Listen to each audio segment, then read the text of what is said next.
Markets in turmoil, tit-for-tat tariffs, and supply chain disruptions. The global trade industry has weathered through many storms. How will it navigate the current trade instability, and what does it mean for the regular consumer?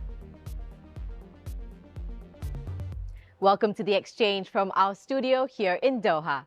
Coming up on this episode, we speak to Marco Forgione, Director General of the Chartered Institute for Export and International Trade, for an analysis of the state of global trade. And later on the show, we'll have insights from Eddie Fishman, former U.S. diplomat and author of the book Choke Points: The New Economic Warfare, about using tariffs as a strategy to gain economic leverage. Global trade is quite literally what makes the world go round. It's the main lifeline of any country's GDP. But trade is at a fragile crossroad, threatened by tariffs and uncertain policies. 98% of the world engages in some form of exchange of goods and services.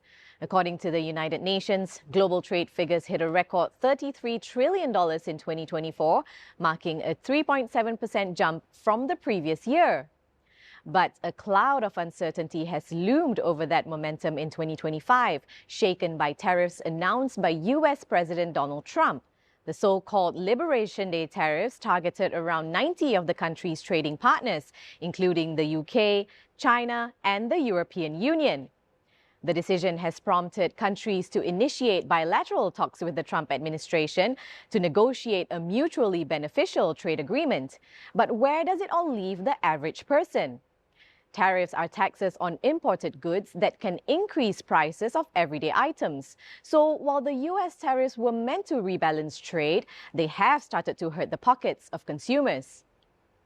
The World Bank has already warned that the ongoing trade uncertainty is bound to hurt global economic growth this year.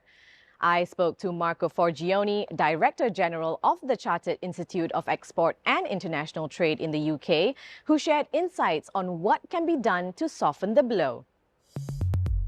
We saw a huge diversion of the ships that were due to be heading to the US from China, shifting and calling to drop their products in the UK and the EU. So that trade diversion is going to be a part of the new world system, the new world structure.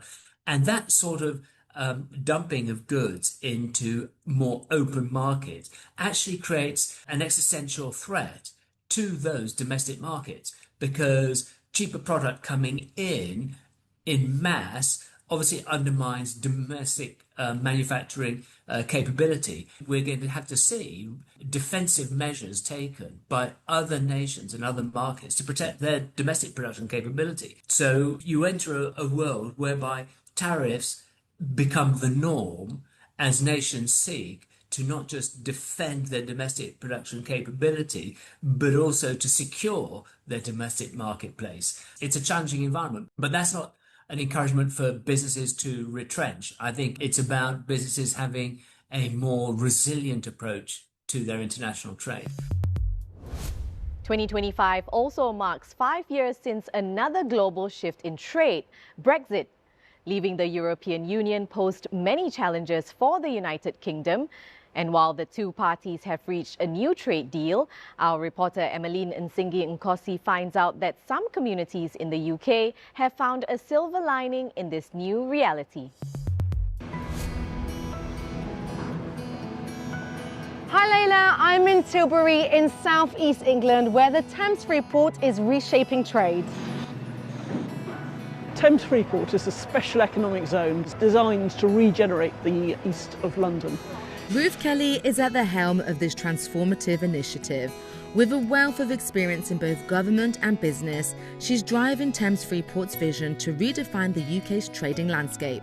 We want to be a supply centre for sustainable construction and other high manufacturing opportunities, and that means working really closely with our European partners to attract trade and to attract added value manufacturing. The community is already reaping the rewards. I've always brought my grandchildren here, but now there's more going on, more activities for them, and it's just a lovely, warm, safe environment. The community is going to benefit from the extra apprenticeships and the skills that are being created to fulfil the high-value jobs that are coming to the area. The free port is going to create tens of thousands of good quality jobs in the future. Thames Freeport isn't just charting a new economic path, it's also creating new opportunities for these communities and building a stronger, more connected future for the UK. While trade negotiations may lead to a fairer outcome for all parties, how does using tariffs as a so-called bargaining chip change global trade as we know it? I put this question to Eddie Fishman, who's a former US diplomat based in New York and author of the book Choke Points, The New Economic Warfare. As I talk about in my book Choke Points that came out earlier this year, we are living in an age of economic warfare. Sanctions, export controls, and indeed tariffs have become the primary way that big countries are competing with one another. Countries around the world are seeking what I would call economic security. They're trying to reduce their vulnerabilities to other countries' ability to impose economic pain on them. What does the new global economy look like? I think what we all need to earnestly hope is that just because there's going to be less interdependence between the US and adversaries like China and Russia, that we can still retain interdependence between the United States and close allies. Now it's time for our regular feature, Business in 60 Seconds. Start the clock. Amazon is set to release its Q2 2025 financial results as it unveils new robotic systems equipped with advanced sensory capabilities. The e-commerce giant aims to automate warehouse operations and boost efficiency by having the robots work alongside humans through increased levels of automation. Samsung is gearing up to announce its second quarter 2025 earnings report as it enhances digital payment solutions with the Tap to Transfer feature in its wallet. The innovation taps into the financial technology sector, positioning the well-known South Korean electronics company as a significant player in the peer-to-peer payment market.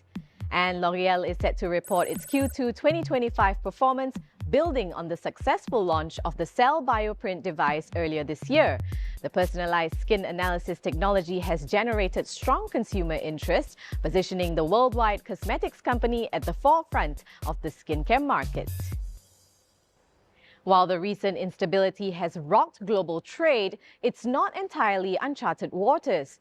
Countries all over the world will want to find a steady and calculated strategy to soften the impact on the economy and, more importantly, on the pockets of the consumer.